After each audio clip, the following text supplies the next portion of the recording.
Class இருக்கு, பராசக்தியோட class இருந்தாலும் இப்போ வெறும் விஜய்ல தலைவர் விஜய் விடலன்னா என்ன ப்ரோ பண்ணுது, அது விட்டு தான் ப்ரோ ஆகணும். தளபதி படம் ப்ரோ, எப்படி ப்ரோ விடாம இருக்கும்பாங்க.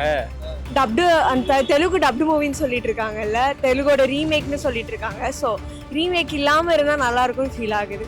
இது அண்ணனோட லாஸ்ட் படம். ஸோ எல்லாமே இருக்கும். ஐ மீன் ஃபுல் நம்ம என்ஜாய் பண்ணுற மாதிரி ஃபுல் மீல்ஸாக இருக்கும்னு நினைக்கிறேன். So expecting January 9 Jana Nayagan in theatres. அரசியல் பயங்கரமாக இருக்கும்னு நினைக்கிறேன். அதுக்கு ஏற்ற மாதிரி தீனி போட்டிருப்பாரு நினைக்கிறேன் ஹெச் வினோத். இப்போது வெறும் விஜய்ல தலைவர் விஜய் ப்ரோமோக்கு ட்ரெய்லர் விடுறது பொதுவாக பழைய படங்கள் நடந்து, ஐ மீன் ரீசெண்டாக வர படம் நடந்துட்டு இருக்கு. நல்ல ஐடியா, அந்த கிராஃபிக்ஸ் நல்லா இருந்துச்சு, அனிமேஷன்லாம் நல்லா இருந்துச்சு. இந்த படத்துல என்ன ஒரு டிஃபரன்ஸ் காமிச்சிருவாங்க நீங்க நினைக்கிறீங்க? எனக்கே கொஞ்சம் பயமா தான் ப்ரோ இருக்கு. ஏன்னா தீனாதிகாரம் சொல்றீங்க, சதுரங்கட்டி சொல்றீங்க, அதுக்கப்புறம் வலிமை வந்துச்சு, துணிவு வந்துச்சு. ஸோ எனக்கு கொஞ்சம் பயமா தான் இருக்கு. ஆனால் தளபதி ஃபேனா ஒரு நல்ல படம் வரும்னு எதிர்பார்க்குறேன். ஸ்டோரி பகவான் கேசரி சொல்றாங்க, அது என்னன்னு தெரியல எனக்கு. ஆனா நம்ம தளபதிக்கு ரீமேக்ஸ்னாலே அவரோட ஜோன் தான். ஸோ அப்படி இருக்கிறப்போ ஒரு ஃபன்னான படம் வரும் அண்ட் பொலிட்டிக்கல் அஜெண்டாலாம் சேர்ந்து வரும் நம்புறேன்.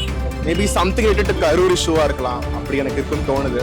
அதுக்கு வந்து படத்துல பதிலடி கொடுக்குற மாதிரி ஏதாச்சும் இருக்குன்னு சொல்லிட்டு இந்த லுக் கொஞ்சம் பெட்டரா இருக்கு எனக்கு. தளபதியோட லுக்கை வந்து லியோ கோட்டை கம்பேர் பண்ணுறப்ப இந்த லுக் எனக்கு ரொம்ப பிடிச்சி. அதுவும் போலீஸ் கேட்டப்ல ரொம்ப நாள் கழிச்சு, ரொம்ப வருஷத்துக்கு அப்புறம் போலீஸ் பண்றாங்க, அதுவும் ஒரு எக்ஸ்பெக்டேஷன். ஸ்டார் பவரே போதுமே, விஜயோட ஸ்டார் பவர். டிஎன்ல பிகெஸ்ட் ஃபேன் பேஸ் அவருக்கு தான் நினைக்கிறேன். ஹையஸ்ட் சேலரி வாங்குறாரு, இது வாங்குறாரு. கிளாஸ் இருக்கு, பராசக்தியோட கிளாஸ் இருந்தாலும் படம் நல்லா பர்ஃபார்ம் பண்ண தான் நினைக்கிறேன். ஏன்னா ஃபேன்ஸ் கண்டிப்பா படத்தை கொண்டு போயிடுவாங்க. ஸ்க்ரீனிங்கை முடக்கிறதுக்கு எதுவும் பண்ண மாட்டாங்கன்னு தான் தோணுது எனக்கு. படத்தை வந்து முடக்க முடியாது. ஏன்னா அரசியல்லாம் இருந்தாலும் சினிமா தான். விஜய் வந்து ஒரு ஸ்டாரா படத்துக்கு பாக்ஸ் ஆஃபீஸ் கொண்டு வர போறாரு. அது தேட்டரோட வந்து விட மாட்டாங்க கண்டிப்பா. அப்படி இருக்கிறப்போ படம் கண்டிப்பா வரும், கண்டிப்பா வந்து நல்லா பர்ஃபார்ம் பண்ண, முடக்க முடியாது. விஜயோட என்ட்ரி அந்த வீடியோலாம் ரொம்ப சூப்பராக இருந்துச்சு. ஆக்சுவலாக தளபதி ஃபேன் நான், ஸோ எனக்கு ரொம்ப பிடிச்சிருது. தளபதியோட லாஸ்ட் மூவி வேறு, அதனால் ரொம்ப எக்ஸைட்மெண்ட்டாக இருக்குது. கண்டிப்பாக பார்த்துன்னு சொல்கிறேன். இது வரைக்கும் ஃபர்ஸ்ட் ஷோ பார்த்தது கிடையாது, பட் இந்த டைம் பார்க்கணும், ரொம்ப இன்ட்ரெஸ்டிங்காக இருக்குது. கண்டிப்பாக டிக்கெட் கிடைச்சா கண்டிப்பாக போய் பார்க்கலான்னு இருக்கேன். ஜனநாயகனோட பாலிட்டிக்ஸாக இருக்குமோ எங்களுக்கும் ஒரு தாட் இருக்குது, பட் எப்படி இருக்கணும்னு எனக்கு என்னன்னா, இப்போது எலெக்ஷன் வரப்போது விஜய் தளபதி சிஎம் ஆனார்னா என்ன பண்ணுவார் அப்படின்றத இந்த மூவி மூலமாக அவர் கண்டிப்பாக பண்ணாரு, நல்லா இருக்கும் அப்படின்னு என்னோட. தளபதியோட கடைசி படம் நல்லா இருந்துச்சு. இதுக்கப்புறம் நடிக்க போறதில்ல, கண்டிப்பா போய் பார்க்கணும். இது அரசியல் பத்தின்னு நினைக்கிறேன் மோஸ்ட்லி, அதனால கொஞ்சம் நல்லா இருக்கும். சாங்ஸ் எல்லாமே, நான் சாங்குமே ஒன்று பார்த்தேன், பூஜா ஹெட், அதுவும் நல்லா இருந்துச்சு. எலெக்ஷன் பத்தி வருது இல்லை, அதுவும் எலெக்ஷனும் ஏப்ரல் மாதம் வரப்போகுது. மேபி அதனால இது கொஞ்சம் ப்ரமோஷனுக்கு நிறைய யூஸ்ஃபுல்லாக இருக்கும், அது மாதிரி இருக்கும். அதனால சொல்லிட்டு மேபி விடாம கூட ட்ரை பண்ணலாம். அது வேற மாரி ப்ரோ. தளபதினாலே மாஸ் தான், சும்மாவே உங்களுக்கே தெரியும்.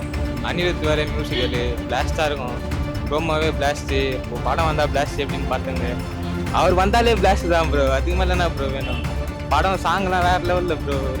ரெண்டு பாட்டு விட்டுறாங்க, ப்ரோமோ விட்டுறாங்க, ஒரு தளபதி சாங் வேறு மாதிரி படம். போக்கிரி படத்தில் பார்த்துருப்பீங்க, ஜில்லா படத்துலையும் பார்த்துருப்பீங்க. அதனால படம் பிளாஸ்ட் ப்ரோ. இதுக்கு மேலே தான் ப்ரோ சொல்லணும்னா, அதான் தெரிய படம் பார்த்துக்கிறீங்களே, அதேமாரி இருந்தால் பிடிக்கும் படம். போலீஸுக்கு போலீஸு, அப்பாவுக்கு அப்பா, பிளாஸ்ட்.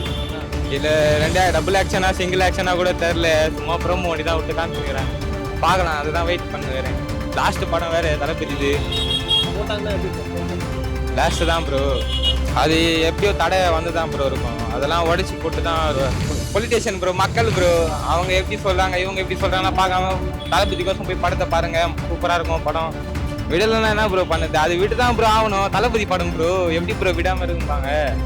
விஜயோட கடைசி படம் இல்லை, எப்பவுமே சும்மாவே விஜய் ஃபேன்ஸ் சூப்பராக இருக்கு, ரொம்ப ஈகராக இருக்கும். டப்டு அந்த தெலுங்கு டப்டு மூவின்னு சொல்லிட்டு இருக்காங்கல்ல, தெலுங்கோட ரீமேக்னு சொல்லிட்டு இருக்காங்க. ஸோ ரீமேக் இல்லாமல் இருந்தால் நல்லா இருக்கும்னு ஃபீல் ஆகுது. அந்த மூவி ரீமேக் வேண்டாம், அந்த படத்துக்கு அவரோட தனி மூவியாக இருக்கணும். சாம் இருந்தால் இன்னும் நல்லா இருந்திருக்கும். எனிவேஸ் அந்த படமே நல்லா இல்லைங்க தெலுங்குல, அதனால வேண்டாம்.